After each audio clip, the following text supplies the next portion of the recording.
اسلام سے نہ بھاگو،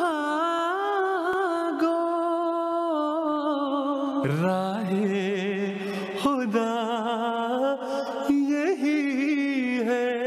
اے سونے والوں جاگو، شمس الضحیٰ یہی کہ بانی سلسلہ احمدیہ ان کی اپنی زبان جو تھی وہ عربی نہیں تھی، اور کئی ایسے صلحاء اور مفسرین گزرے ہیں کہ نہ صرف ان کی اپنی زبان عربی تھی بلکہ وہ اس کے ماہر تھے، اور یہ کیسے ہو سکتا ہے کہ ان لوگوں نے جو قرآن کی تفاسیر کی ہیں وہ غلط ہوں اور بانی سلسلہ احمدیہ کی تفاسیر صحیح ہوں؟ اول تو یہ کہ زبان عربی تو کسی ایک قوم کی ملکیت نہیں ہے۔ جب قرآن کریم عربی میں نازل ہوا تو ساری دنیا کے لیے قرآن کریم ہے، اس لیے دنیا میں کوئی بھی عربی کا علم حاصل کر کے قرآن کا فہم حاصل کر سکتا ہے، ورنہ تو نعوذ باللہ من ذالک ساری دنیا جو ہے بھاری اکثریت وہ ڈس ایڈوانٹیج پہ ہوگی اور صرف عربوں کی عربی ہی قابل قبول ہوگی۔ دوسرے، یہی عربی زبان جس میں قرآن کریم نازل ہو رہا تھا یہ کفار مکہ کو بھی تو آتی تھی، اور بہت بڑے بڑے ادیب و شعراء تھے جن کا سکہ چلتا تھا۔ آج تک مسلمان ادیب مفسرین بھی کوئی ایک بھی ایسا مفسر نہیں جو ان کا حوالہ نہ دیتا ہو قرآن کریم سمجھانے کے لیے، اور ان کی بھاری اکثریت بے بہرہ رہ گئی، ان کو نہیں سمجھ آتی تھی قرآن کریم کی۔ پھر قرآن کریم نے خود قرآن فہمی کے لیے جو شرط مقرر فرمائی ہے اس میں یہ شرط ہے ہی نہیں جو بیان کی جا رہی ہے۔ قرآن کریم تو فرماتا ہے لا یمسہ الا المطہرون۔ اس کتاب کو سمجھنے کے لیے اللہ تعالیٰ کی طرف سے عطا کردہ پاکیزگی کی ضرورت ہے، اور لا یمسہ کا اتنا زوردار کلام ہے جس کا مطلب یہ ہے کہ کوئی شخص اس کو چھو بھی نہیں سکتا جب تک خدا مطہر نہ بنا دے، خدا اپنی طرف سے پاک نہ کر دے۔ اور چھونے کا جہاں تک تعلق ہے وہ تو عربی ہو یا عجمی ہو، گلے سے لگائے پھرتے ہیں، حمائل بنا کے گلے میں لٹکاتے ہیں، قسموں کے لیے اٹھاتے ہیں، چھو تو رہے ہیں۔ مطلب یہ مضامین کو لمس بھی نہیں کر سکتا، مضامین تک پہنچ ہی نہیں سکتا جب تک اللہ تعالیٰ کی طرف سے سچی پاکیزگی عطا نہ ہو۔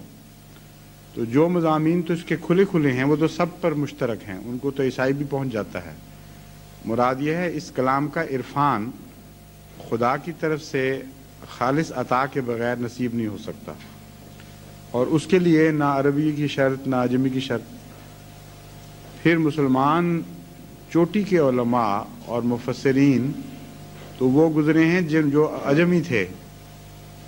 حضرت امام بخاری کو اتنی جو عظمت دی جاتی ہے وہ کون سے عربی تھے؟ حضرت سید عبد القادر جیلانی کون سے عربی تھے؟ اور بہت بڑے بڑے چوٹی کے مسلمان بزرگ گزرے ہیں، بلکہ بعض لوگوں کا خیال ہے کہ جو ایران میں پیدا ہونے والے مسلمان بزرگ ہیں جو خدمت دین کرنے والے، ان کا پلہ بھاری ہے۔ بہت بڑے عظیم الشان علماء پیدا ہوئے ہیں غیر عرب اسلامی دنیا میں، اور وہ سلسلہ جاری ہے ابھی بھی، اس لیے یہ تو محض ایک نفس کا بہانہ ہے۔ پھر ایک اور بحث یہ چل پڑے گی کہ وہ جو مفسرین ہیں عربی ان میں سے غیر عرب کتنے ہیں، ان کو پتہ ہی نہیں شاید سوال کرنے والے کو، ان کی تفسیر کو کون سا مقام دیں گے جو پہلے غیر عرب مفسرین گزر چکے ہیں۔ اور پھر حضرت مسیح موعود علیہ السلام نے جو لکھا ہے اس کی پہچان تو موازنے سے ہوگی۔ اصل میں جو شخص بھی حقیقت حال کو پہنچنا چاہتا ہے اس کو چاہیے کہ جو تفسیر حضرت مسیح موعود علیہ السلام کی ہے اس کو سامنے رکھے، پرانے مفسرین کی تفاسیر کو یا نئے مفسرین کی تفاسیر کو سامنے رکھے، جہاں جہاں اختلاف ہے وہاں اللہ تعالیٰ سے دعا کر کے موازنہ کرے تو اس کو حقیقت مل جائے گی۔ زمین آسمان کا فرق ہے تفسیروں میں، بہت سے ایسے معاملات ہیں جو نئے زمانے کے لیے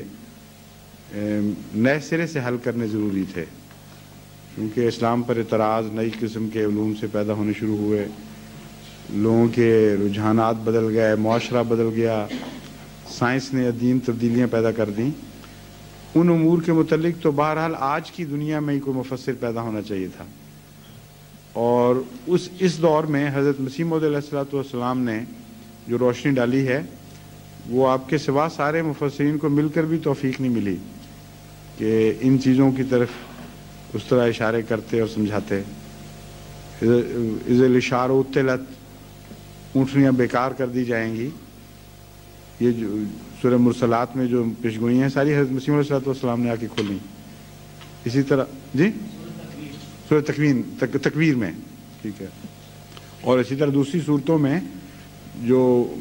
عظیم الشان پیشگوئیاں تھیں آئندہ زمانے کی ایجادات کے متعلق، تمدنی معاشرتی تبدیلیوں کے متعلق، اس پر حضرت مسیح موعود علیہ السلام کو اللہ نے اطلاع دی۔ تو اگر کوئی تحقیق کی نظر سے دیکھے گا تو وہ تو بات کھل جائے گی، کوئی اس میں جھگڑے کی بات ہی کوئی نہیں۔ اسلام سے نہ بھاگو، راہ خدا یہی ہے، اے سونے والوں جاگو، شمس الضحیٰ یہ